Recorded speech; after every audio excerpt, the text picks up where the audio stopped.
ओम नमः शिवाय। मित्रों, मैं आचार्य चंद्र प्रकाश परम कल्याण साधन यूट्यूब चैनल में आप सबका हार्दिक स्वागत करता हूं। आज मैं इस वीडियो के माध्यम से आपको बताऊंगा कि दिव्य दृष्टि क्या होती है, इसे कैसे खोला जाता है, खोलने से पहले साधक को क्या अनुभव होते हैं और खोलने के बाद क्या अनुभव होते हैं। दिव्य दृष्टि खोलने के समय हमें किन सावधानियों की आवश्यकता पड़ती है। कभी कभी ऐसा भी होता है कि जब दिव्य दृष्टि खुलने ही वाली होती है तो साधक को किसी देवी या देवता के, भूत प्रेत के या किसी अन्य शक्ति के भयानक रूप में दृश्य दिखाई देने लगते हैं और साधक डर जाता है, भयभीत हो जाता है, पूजा करना छोड़ देता है। उसका सबसे बड़ा कारण उसकी अपनी अज्ञानता है, जबकि इससे भयभीत होने जैसी कोई बात ही नहीं होती है। तो इस विषय के बारे में मैं आपको गंभीरता से बताऊंगा, इसलिए ये वीडियो आपके लिए है, अज्ञानता को दूर करने में सहायक होगा। वीडियो को पूरा देखना, बीच में बिल्कुल स्किप मत करना, वरना आप आवश्यक जानकारी से वंचित रह जाओगे। आप चैनल पर पहली बार यदि आए हैं तो चैनल को सब्सक्राइब करके बेल आइकन को प्रेस कर दें और इसे ऑल पर सेट कर लें ताकि आने वाली हर वीडियो का नोटिफिकेशन आपको सबसे पहले प्राप्त हो। चलिए बिना विलंब किए मुख्य विषय पर आता हूं। आज मनुष्य को ईश्वर की तरफ से दो प्रकार की दृष्टि प्राप्त है। एक सामान्य दृष्टि, जिसे हम दोनों आंखों से इस संसार की समस्त सामान्य वस्तुओं को देख और समझ पाते हैं। हालांकि इसमें भी ऐसी कई एक वस्तुएं हैं जो हमें नहीं दिखाई देती, जैसे बैक्टीरिया है, वायरस है, और भी बहुत सी सूक्ष्म वस्तुएं हैं। हवा को हम देख नहीं पाते लेकिन हवा का अनुभव कर पाते हैं। तो ये सब कुछ हमको परमात्मा की तरफ से प्राप्त हुआ है। दूसरी दिव्य दृष्टि वो है, ये भी मनुष्य को परमात्मा की तरफ से दी गई है, परंतु हम इसका लाभ उठाना चाहते हैं तो इसके लिए हमें प्रयास करना पड़ेगा, क्योंकि यह दिव्य दृष्टि हर किसी को प्राप्त तो है परंतु खुली नहीं है। इसलिए वो सूक्ष्म जगत के दृश्यों को न देख सकता है, न समझ सकता है, न उन्हें अपने उपयोग में ला सकता है, न उसका कोई फायदा उठा सकता है, क्योंकि ये प्रत्येक व्यक्ति के अंदर प्रसुप्त अवस्था में पड़ी रहती है। दिव्य दृष्टि का स्थान कहाँ है? दिव्य दृष्टि दोनों आंखों के बीच में उसका स्थान होता है, जहां पर पुरुष तिलक लगाते हैं, महिलाएं बिंदी लगाती हैं। दिव्य दृष्टि, जैसा कि नाम से ही स्पष्ट है कि देवताओं जैसी दृष्टि, जब ये दृष्टि जागृत हो जाती है तो साधक संसार की सभी सूक्ष्म वस्तुओं, सूक्ष्म ध्वनियों को देखने और सुनने लगता है। सूक्ष्म लोकों तक उसकी गति हो जाती है और वो उन लोगों की वस्तुओं का उपयोग करने में भी सक्षम हो जाता है और लोकांतर में संपर्क करने में समर्थ हो जाता है। अब बात करते हैं कि दिव्य दृष्टि को किन किन तरीकों से खोला जा सकता है। दिव्य दृष्टि प्राप्त करने के 4 तरीके होते हैं। पहले तो गुरु द्वारा, दूसरा देवता द्वारा, तीसरा ध्यान द्वारा और चौथा बीज मंत्रों द्वारा। अब बात करते हैं कि गुरु द्वारा दिव्य दृष्टि कैसे प्राप्त होती है। जब गुरु अपने शिष्य पर अत्यंत प्रसन्न हो जाते हैं, खुश हो जाते हैं, तो अगर वो चाहें तो दिव्य दृष्टि प्रदान कर सकते हैं। उसका आज्ञा चक्र खुल जाता है। इसी को हम थर्ड आई, तृतीय नेत्र, शिव नेत्र, घर का दरवाजा, दिव्य चक्षु आदि विभिन्न नामों से पुकारते हैं, वो खुल जाता है।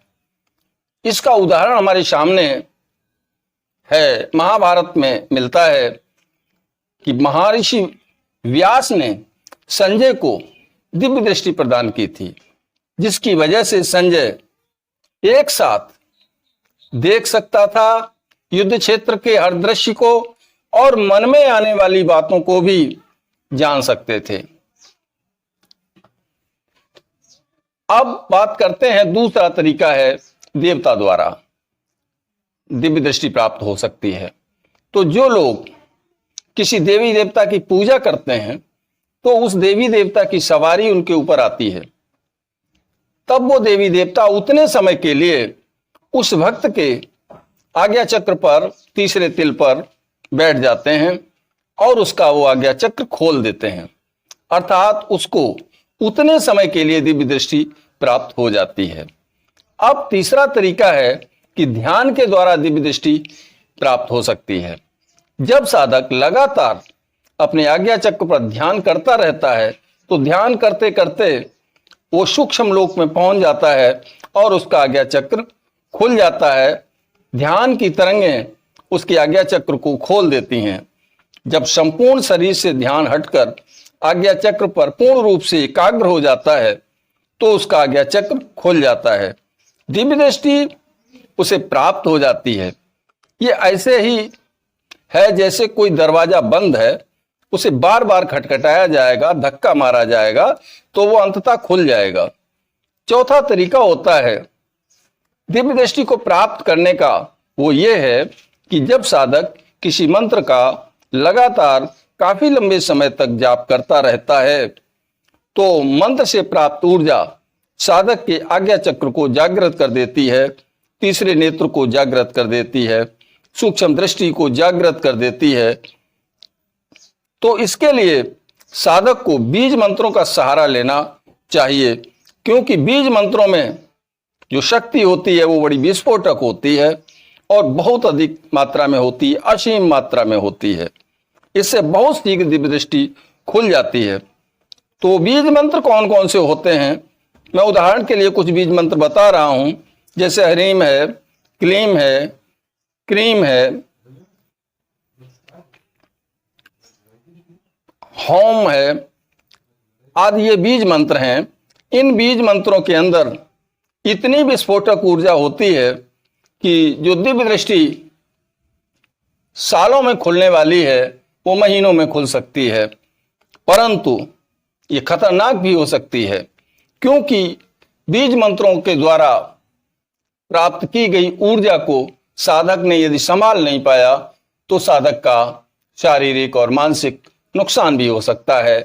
इसके लिए आवश्यक है कि वो अपने गुरु के मार्गदर्शन में ही बीज मंत्रों के द्वारा दिव्य दृष्टि खोलने का प्रयास करे, स्वतः दिव्य दृष्टि खोलने के लिए न बैठ जाए,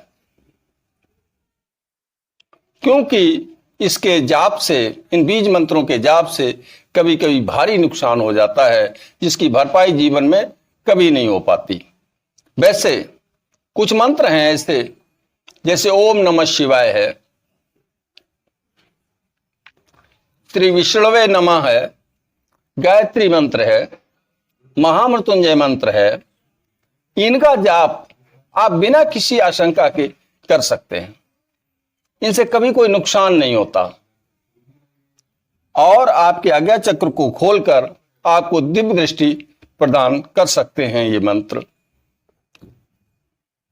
जब व्यक्ति की दिव्य दृष्टि खुलने वाली होती है तो उसे ध्यान में सूक्ष्म लोकों के, सूक्ष्म शक्तियों के, सूक्ष्म वस्तुओं के दर्शन होना शुरू हो जाते हैं और साधक क्रमशः एक एक को पार करता हुआ, एक एक परत को पार करता हुआ, सूक्ष्म लोकों में भी कई परतें हैं, तो एक एक परत को पार करता हुआ आगे बढ़ता चला जाता है।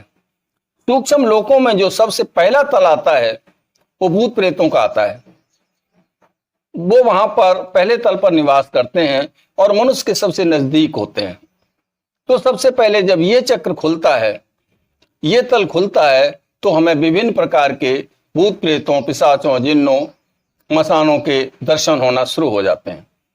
यहाँ पर साधक बहुत भयभीत हो जाता है कि मैं तो साधना कर रहा हूँ दिव्य दृष्टि खोलने की, मेरे सामने ये कैसे कैसे दृश्य आ रहे हैं, बड़े बीभत्स दृश्य आ सकते हैं, भयानक दृश्य आ सकते हैं, लेकिन इनमें डरने जैसी कोई बात नहीं होती है। साधक तो इतना भयभीत हो जाता है कि वो अपना पूजा पाठ, ध्यान, धारणा, साधना बंद कर देता है, जबकि उसे ऐसा नहीं करना चाहिए। यह कुछ समय के लिए आता है, लेकिन जब इस धरातल को पार कर लिया जाता है, इस तल को पार कर लिया जाता है, तो फिर अन्य लोगों के पर्त खुलने शुरू हो जाते हैं। जैसे पितरलोक है, फिर देवलोक आता है, देवलोक के बाद में और अन्य कई लोक आते हैं, अंत में इष्ट लोक आता है। जो भक्त जिस इष्ट की साधना करता है, उसके लोकों में उसकी गति हो सकती है, यदि उसका विश्वास अडिग, अविचल और निष्ठावान रहा, तो फिर वो वहां भी पहुंच सकता है। ऐसे कई कई साधक हैं जिनकी दिव्य दृष्टि खुल चुकी है और वो अपने इष्ट से, अपने गुरु से, जिसने कि उसको दीक्षा दी हुई है, बात कर सकते हैं और बात करते हैं। तो यहां पर साधक जब डर जाता है तो अपना पूजा पाठ बंद कर देता है। हालांकि जैसे ही साधक इस तल को पार करेगा और पितर लोकों में पहुंचेगा, तो उसे दूसरे प्रकार के दृश्य दिखाई देने लगेंगे। उसे अपने जो गुजर चुके हैं, जिनका स्वर्गवास हो चुका है, अपने परिवार के सदस्यों को भी वहां देख सकता है, उनसे बात कर सकता है, उनसे मिल सकता है। तो पितरों के दर्शन होना उसे शुरू हो जाते हैं। और आगे जब पितर लोक में साधक पहुंचता है, तो उसे दिव्य लोकों के दृश्य, देवी देवताओं के दृश्य भी पितर लोक को पार करने के बाद दिखाई देना शुरू हो जाते हैं। ज्यों-ज्यों वो आगे बढ़ता जाता है, त्यों-त्यों उसकी यात्रा मंगलकारी और सुखकारी होने लगती है। उसके अंदर पूर्वानुमान की शक्ति आ जाती है, पूर्वाभास की शक्ति आ जाती है। दिव्य घटनाओं का ज्ञान उसको पहले से ही होने लगता है। सूक्ष्म जगत में क्या चल रहा है, इस बात की भी उसे जानकारी होना शुरू हो जाती है।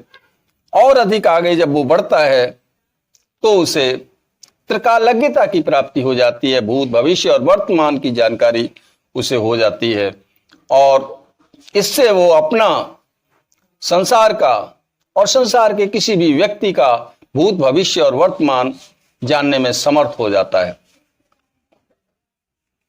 उसे सूक्ष्म लोकों में होने वाली हलचलों का भी पता लग जाता है कि कब कहां क्या होने वाला है।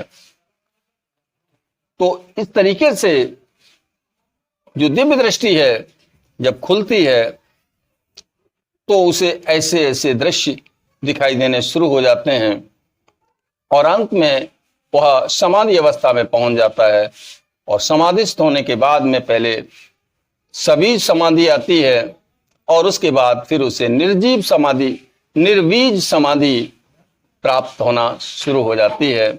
और निर्बीज समाधि में जाते ही व्यक्ति अपने इष्ट से अभेद हो जाता है,